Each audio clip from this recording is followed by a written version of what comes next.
There's been plenty of buzz both online and off about Curdy Baker's Obsession, with people claiming to have walked out of the theater before the runtime was up, and many have claimed that it's an instant classic, a wonderfully paced thrill ride of sheer discomfort.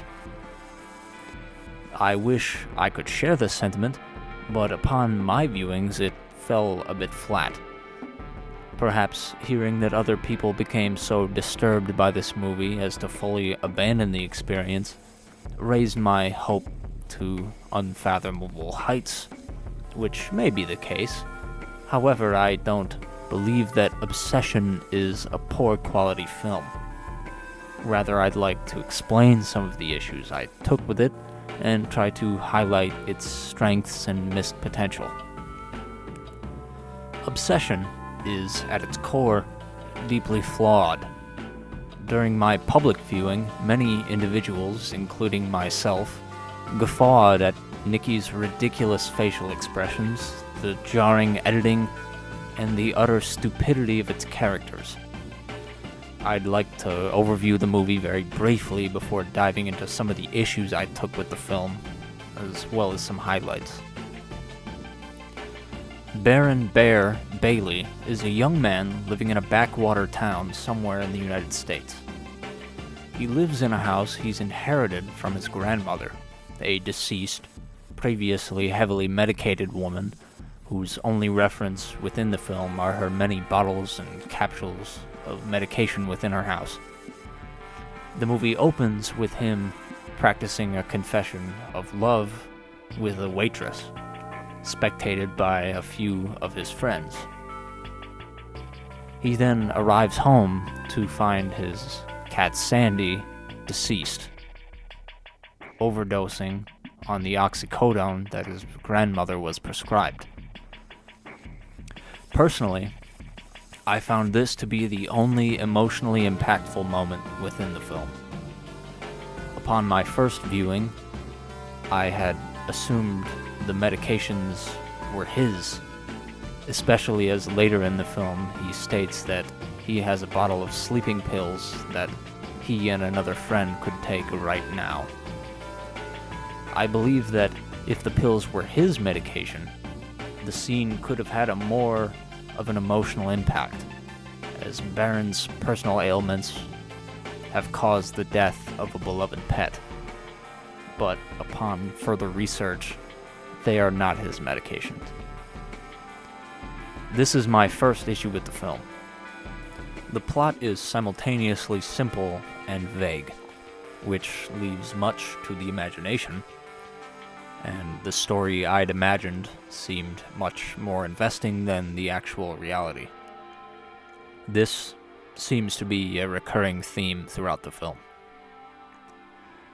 Baron then takes the day off work to doom scroll and lay in bed, understandably so, but he unceremoniously places the cat inside of a garbage bag, instead of burying it or arranging any sort of cremation. I'm quite biased as an owner of 2 cats, which I care greatly for, but this scene immediately struck me as strange. Though it appears to be in service of plot points later in the film, which is another common theme in the movie. Nikki calls him and mentions that she's dropped her favorite necklace down the drain of her sink. Seeking to gain her favor, he visits a local apothecary or crystal store to find her a gift. He's eventually drawn to a carton of One Wish willows, which claim to grant a wish upon snapping the item enclosed within the package. Coerced by Nikki, and mentioned by his friend Ian earlier in the film, he attends a trivia night at a local bar.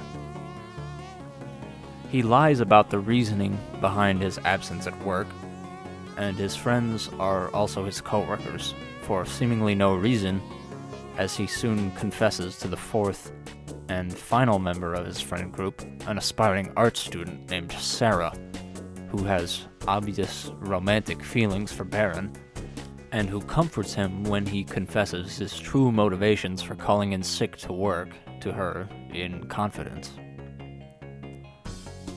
The first half hour is indubitably the strongest, narratively speaking. It pulled me into the film, and I cared for the protagonist, as he's not yet truly alienated himself from someone with a functioning frontal lobe. Nikki asks to be driven home, as she doesn't seek to go bar hopping. Baron states that he's gotten her a gift, to which she responds, "Ew." Shelving the gift as to not appear undesirable, he ferries this ungrateful woman to her house. She confides in him about her struggles writing, as she wishes to quit her job to become a novelist. Upon driving her home and dropping her off, there's a brief yet important interaction. Baron is unable to profess his feelings, and Nikki walks up to her house. Baron takes this opportunity to use the one-wish Willow, and wishes that Nikki would love him more than anyone in the fucking world.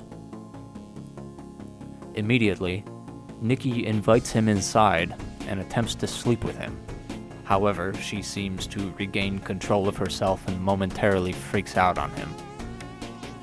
This is one or two of the instances within the film that Nikki resurfaces and the wish is temporarily subdued. The two of them reconcile, and Baron begins his inevitable descent into the horrors of his wish.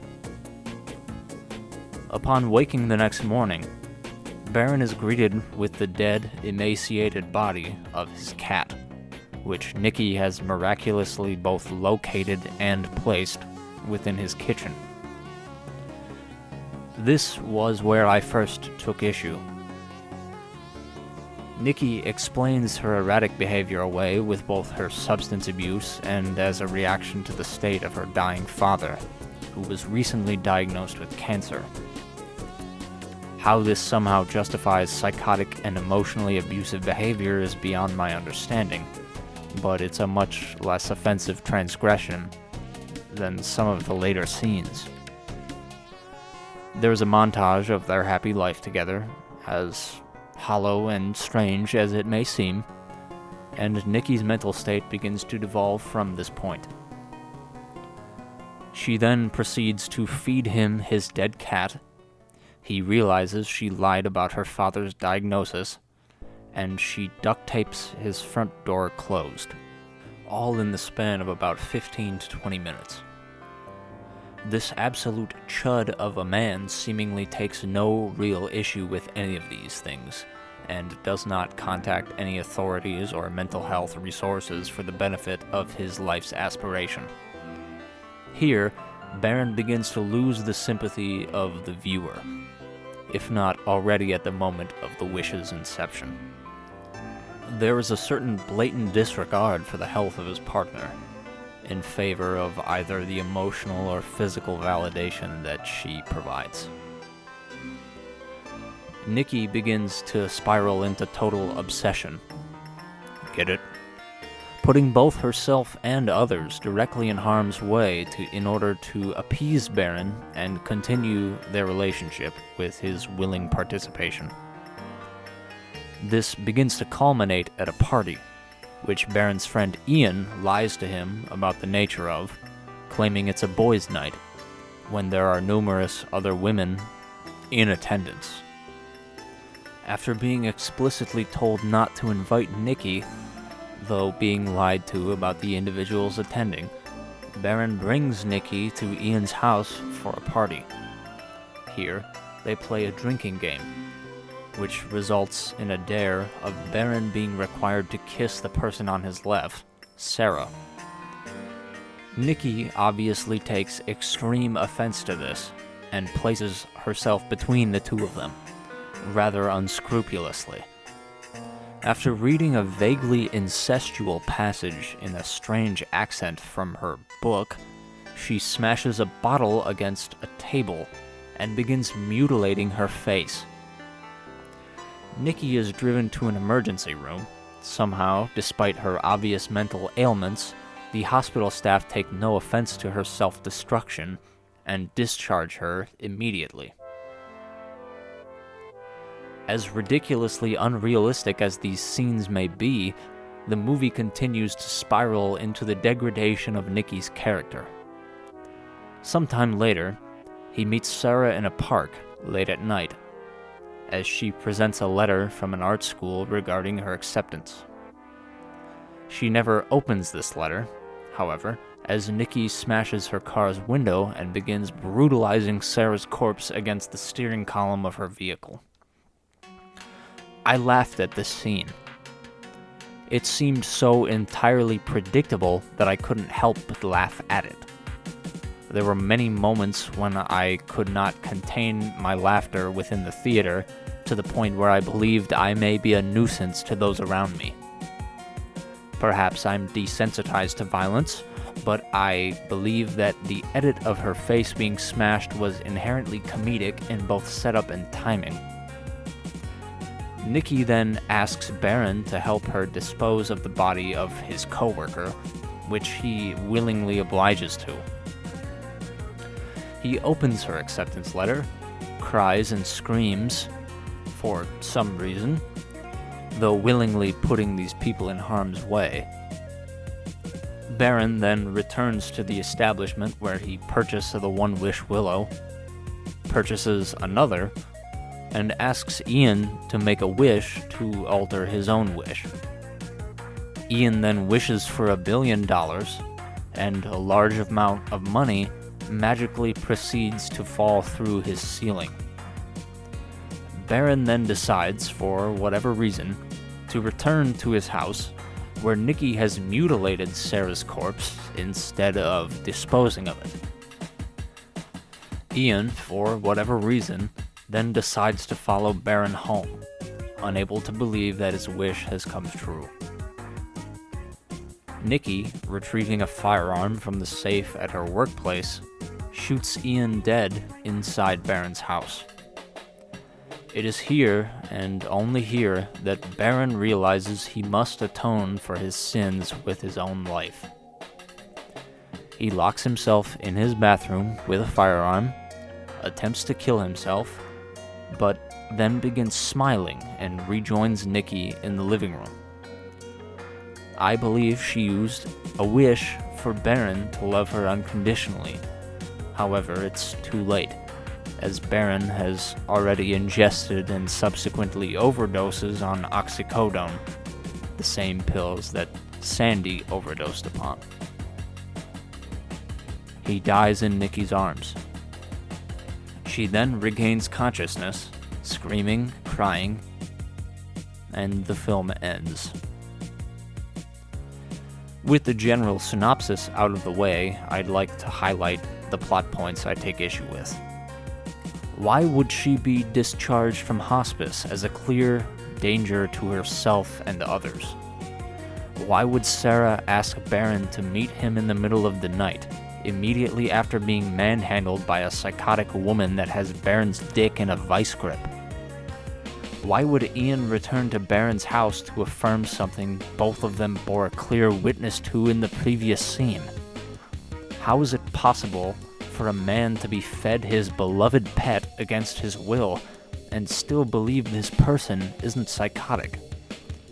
Why is Nicky temporarily able to communicate with Baron in certain scenes, but unable to act autonomously? The film seems to be a mess of B-plots. Too much is happening at once. Too many details are explicit with zero payoff. Too many plot points have seemingly easy explanations only to be muddied later on with ridiculous writing. The whole movie feels like a mess, and although it works wonderfully as a parallel for toxic and abusive relationships, it goes too far, and far too quickly, to be believable. Many supposedly impactful moments were sullied by individuals within the theater who were laughing, including myself. I found the majority of the third half rather humorous, In fact, the whole film is split between the dichotomy of truly unsettling moments and frankly ridiculous ones. I wasn't able to suspend my disbelief regarding the abject ignorance of this clearly troubled woman's mental state. I did enjoy this film, though not as much as I enjoy films like Halloween or The Shining. I don't think having your entire cast die at the end of the film is bad writing, as I personally loved Midsommar for not pulling any punches. Midsommar has likable characters, but they are wonderfully juxtaposed by total assholes with only self-interest in mind. Obsession has no likable characters. Baron is a self-indulgent, whiny liar. Ian is a bumbling idiot. Sarah seems to have no qualms with being yanked backwards in a chair by a violent psychopath, seeking only to usurp the love from said violent psychopath. Nikki was a bit of an asshole before she turned, and subsequently turned into a literal textbook abusive partner. Most of the enjoyment I found was from these characters' inevitable comeuppance. This film doesn't try particularly hard to make any of its characters likable, and it seems the less screen time a character has, the fewer opportunities the filmmakers had to make them ridiculously unrealistic. I feel there was so much wasted potential, which truly stings more than the poor writing itself. I wanted it to be good. In fact, I was truly unsettled in the first third of the film. This soon spiraled into uncontrollable laughter and an utter lack of attachment to any of the characters. This sort of writing works well for a slasher, where you can almost root for the antagonist. Films like Friday the 13th do this especially well, as Jason was wronged as a child for being both disfigured and unpopular, and his vengeance makes sense. Obsession falls flat in nearly every regard that isn't an immediate or foreseeable payoff. It feels as if there were either too many cooks in the kitchen, or the final edit was butchered for content and runtime. The final result in finality falls flat, which is unfortunate, as the premise and the execution were both extremely promising. The acting was good, if not a bit ridiculous at times, and some of Nikki's facial expressions were innately comedic, if not slightly unsettling. I was ultimately disappointed with Obsession, but I'd be interested in watching a director's cut of the film, if for no reason but to mend the gap between the various disjointed scenes. I believe media regarding relationships are some of the most important pieces of art mankind can produce, save for the finality of the human condition and the exploration of the unknown. Obsession did little to quell these desires, and left a rather poor impression upon me. I wouldn't advise against seeing this film, as I believe a review does little to capture the nuance of every aspect of a piece of media, but my expectations were not met, and I was only uncomfortable when the volume began to give me a headache. In conclusion, rest in peace, Sandy the cat. The only cat ever to somehow open a child-locked pill bottle. Yet another victim of the opioid epidemic. Thanks so much for watching. Leave a like if you did, leave a dislike if you didn't, and have a great day. Thanks so much for watching.